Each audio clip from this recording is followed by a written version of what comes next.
Hello buddy, it's your friend Eddie. इस video में मैं आज जो आपको बताने जा रहा हूँ शायद ही आपने पहले कभी सुना हो। क्या आपको पता है कोरोना वायरस का एलियन या स्पेस से क्या संबंध है? क्या आपको पता है कि हमें कोरोना वायरस के साथ पूरी ज़िंदगी बितानी पड़ सकती है? अगर मेरी बात पर यकीन न हो तो WHO का ये वीडियो जरूर देखें। This virus may become just another endemic virus in our communities, and this virus may never go away. दोस्तों, ये वायरस एक ऐसा वायरस है जिसने पूरी दुनिया को हिलाकर रख दिया है। यहाँ तक कि सुपर पावर अमेरिका भी इससे निपटने में नाकाम साबित हुआ है। आज भारत में भी संक्रमितों की संख्या लगातार बढ़ती जा रही है। अब भारत भी इस लिस्ट में टॉप 4 पर आ चुका है और ये आंकड़े बहुत तेजी से बढ़ते ही जा रहे हैं। तो इस वायरस की उत्पत्ति का कारण अभी भी रिसर्च का विषय है, जिसमें 2 थ्योरीज वेरी इंपॉर्टेंट है। पहली है वुहान मीट मार्केट थ्योरी और दूसरी है वुहान वायरोलॉजी लैब थ्योरी। लेकिन इससे अलग भी एक ऐसी चीज है जिसे जानने के लिए आपको बहुत सारे डॉट्स को कनेक्ट करना पड़ेगा। एक और जहां पूरी दुनिया लॉकडाउन में बंद थी, वहीं दूसरी ओर आसमान में कुछ ऐसा घटित हो रहा था जिस पर ध्यान देना तो बनता ही है। दोस्तों, आपने भी आसमान में ऐसी चीजें देखी होगी, पर आपने उसे नजरअंदाज कर दिया होगा। उसे एक सैटेलाइट या ह्यूमन मेड ऑब्जेक्ट समझकर आपने इग्नोर कर दिया होगा। दोस्तों, ऐसी ही कुछ मेरे साथ भी हुआ था। जब एक रात लॉकडाउन के दौरान मैं अपनी छत पर बैठा था, तभी मुझे एक मिस्टीरियस लाइट दिखी। मैंने उस दिन उसे इग्नोर कर दिया, लेकिन दूसरे ही दिन ऐसी 5 लाइट्स फिर मुझे दिखी, जिसने मुझे ये रिसर्च करने पर मजबूर कर दिया। बाद में ऐसी ही घटनाएं भारत और अन्य देशों में भी लोगों ने देखी। तो देखिए ये फुटेजेस।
दोस्तों, एक स्पेस साइंटिस्ट हैं जिनका नाम है चंद्रा विक्रम सिंघे, जिन्होंने अपने को रिसर्चर फ्रेड होयली के साथ मिलकर 1970 में एक बुक लिखी थी जिसका टाइटल है डिजीज फ्रॉम स्पेस।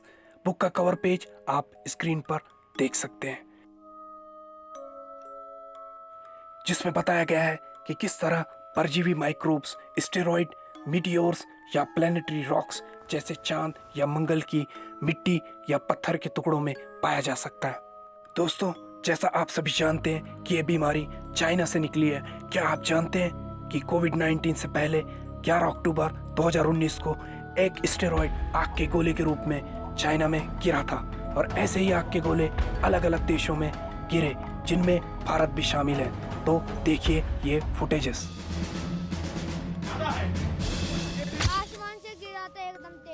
यहाँ पे बड़ी तेज आग लगी।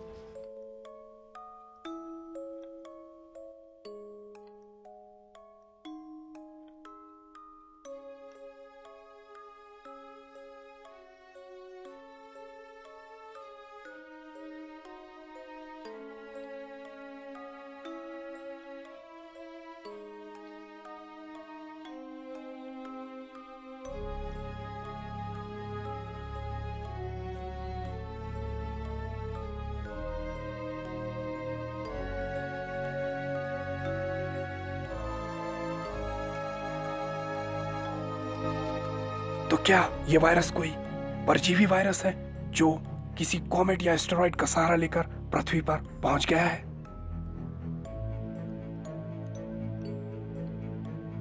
इस वीडियो की शुरुआत में पृथ्वी पर कोरोना काल में यूएफओस की बढ़ते हुए एक्टिविटीज के बारे में बताया था। इसमें जो अगला डॉट है वो है प्रेसिडेंट ट्रंप का नासा के अधिकारियों से कोरोना के बचाव की मशीन के बारे में चर्चा, जो कि एक स्पेस माइक्रोब स्टेरलाइज मशीन है। तो देखिए ये video. Now this red box, sir, is something you're going to love, and I mean it's impressive. NASA has this technology. When we launch a robot to Mars, which, as you know, we're going to do here in July, when we launch a robot to Mars, we have to sterilize the robot. We have to make sure that there's not a microbe on the robot, because we don't want to accidentally put a microbe on Mars, because we want to make sure anything we discover on Mars is something that was already there. So here's what this does. We took that technology to sterilize a spacecraft, and we said, how do we use it to sterilize the inside of a room?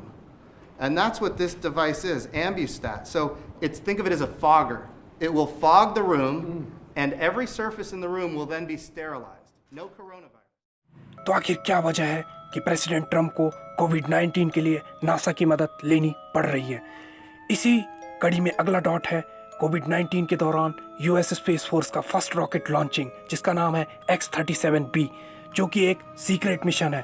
तो क्या यह mission कोविड-19 के दौरान परग्रहियों से संपर्क स्थापित करने और उनसे मदद मांगने के लिए भेजा गया है?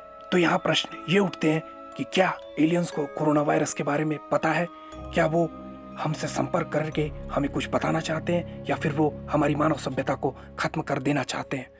और ऐसा नहीं है तो क्यों कोरोना काल में ही एलियंस के यूएफओस की गतिविधियां बढ़ रही हैं?